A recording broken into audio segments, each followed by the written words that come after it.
Hello, আমি রাঙা Chatterjee, political science tuition teacher. আজকে আমি আলোচনা করব নৈরাজ্যবাদ সম্পর্কে। নৈরাজ্যবাদ শব্দটার মধ্যে তোমরা দেখে নিচ্ছ নৈরাজ্য মানে নেই রাজ্য, অর্থাৎ নৈরাষ্ট্রবাদ, নেই রাষ্ট্র। তাহলে রাষ্ট্র হচ্ছে একটি সার্বভৌম কর্তৃত্ব সম্পন্ন একটি প্রতিষ্ঠান। এখন নৈরাজ্যবাদ কি বলে না, তাদের মতবাদ অনুসারে যখন রাষ্ট্র থাকবে না, অর্থাৎ সমাজ থাকবে কিন্তু রাষ্ট্র থাকবে না, কারণ তারা মনে করে রাষ্ট্র হলো একটি নিপীড়নের যন্ত্র, শ্রেণী শোষণের যন্ত্র। তাই এই নৈরাজ্যবাদ সম্পর্কে যে সমস্ত দার্শনিকরা রয়েছেন তাদের মতামত প্রায় একই প্রকারের। তবুও তাদের ধারাকে আমরা দুই ভাগে ভাগ করতে পারি, একটি হচ্ছে সমাজবাদী ধারা আর একটি হচ্ছে ব্যক্তি স্বাতন্ত্র্যবাদী ধারা। এখন সমাজবাদী যেটা ধারা তার সঙ্গে মার্ক্সবাদের আমরা হুবহু মিল পাই, আর যেটা ব্যক্তি স্বাতন্ত্র্যবাদী ধারা তার সঙ্গে আমরা লিবারালিজম বা ব্যক্তি স্বাধীনতার যে মতবাদ সেই মতবাদের কিন্তু আমরা বা উদারনীতিবাদ সেই মতবাদের কিন্তু আমরা হুবহু মিল পাই।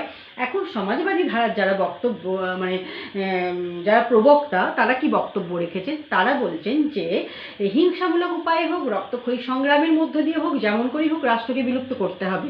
রাষ্ট্র থাকলে চলবে না, কারণ রাষ্ট্র শ্রেণী শোষণের যন্ত্র। তাই তারা যেহেতু যে কোনো শোষণ, শাসন, নিপীড়নের বিরুদ্ধে, তাই তারা রাষ্ট্রকে একদম রাখতে চায় না, একদম মানে জিরো করে দিতে চায়। কিন্তু যারা ব্যক্তি স্বাতন্ত্র্যবাদী দার্শনিক তারা কি বলে যে কোনো রক্তক্ষয়ী সংগ্রাম নয়, কোনো বিপ্লব না, কোনো হিংসাত্মক পথ অবলম্বন নয়, ধীরে ধীরে আস্তে আস্তে সমাজ থেকে রাষ্ট্রের যে প্রতিপত্তি, প্রভাব, কর্তৃত্ব সেগুলো আস্তে আস্তে সাংবিধানিক উপায়ে কমাতে হবে, এবং কমাতে কমাতে কমাতে কমাতে রাষ্ট্র এমন একটি পজিশনে আসবে যাকে বলা হয় ন্যূনতম রাষ্ট্র। এই ন্যূনতম রাষ্ট্রতে রাষ্ট্রের পরিমাণটা খুবই ছোট হয়ে যাবে। এবার আমি একটা উদাহরণ দিয়ে কথা বলছি।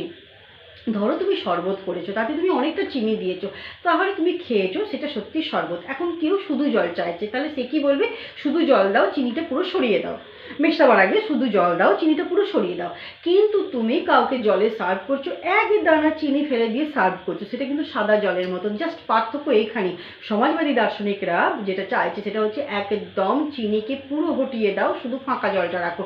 আর ব্যক্তি স্বাতন্ত্র্যবাদীরা কি বলছেন যে চিনি হঠাতে হঠাতে হঠাতে হঠাতে এক দু দানা চিনি পড়ে থাকলে ওটা কোনো ব্যাপার না। এখন এক দু দানা চিনি যদি পড়ে থাকে, তাহলে এক দু দানা চিনির বৈশিষ্ট্য অবশ্যই চিনি ক্যারি করবে, এক দু দানা হলেও তো বটে, তো সেটা ক্যারি করবে। সুতরাং রাষ্ট্র যদি ন্যূনতম হয়েও যায়, রাষ্ট্র তো সে তার বৈশিষ্ট্য ক্যারি করবে। তো এই অবস্থা, এই যে ন্যূনতম রাষ্ট্র, সে খুব অল্প সংখ্যক কাজ করবে। কি কি কাজ করবে না, আভ্যন্তরীণ বিশৃঙ্খলাকে ঠেকাবে, বাইরের দেশ থেকে যদি কোনো আক্রমণাত্মক কোনো পদক্ষেপ আসে তাহলে সে যুদ্ধ করবে এবং সে আক্রমণকে ঠেকাবে। আর তৃতীয় নম্বর হচ্ছে ন্যায় বিচার প্রদান করবে। ব্যাস, এইটা হলো ব্যক্তি স্বাতন্ত্র্যবাদীদের মতে রাষ্ট্রের সামান্য কাজ, মাত্র তিনটে কাজ করবে। রাষ্ট্রের কোনো প্রভাব, প্রতিপত্তি, কোনো কর্তৃত্ব থাকবে না।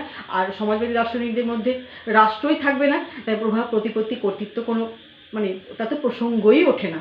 তাই জাস্ট এইটুকুই পার্থক্য, বাকি সব হুবহু এক।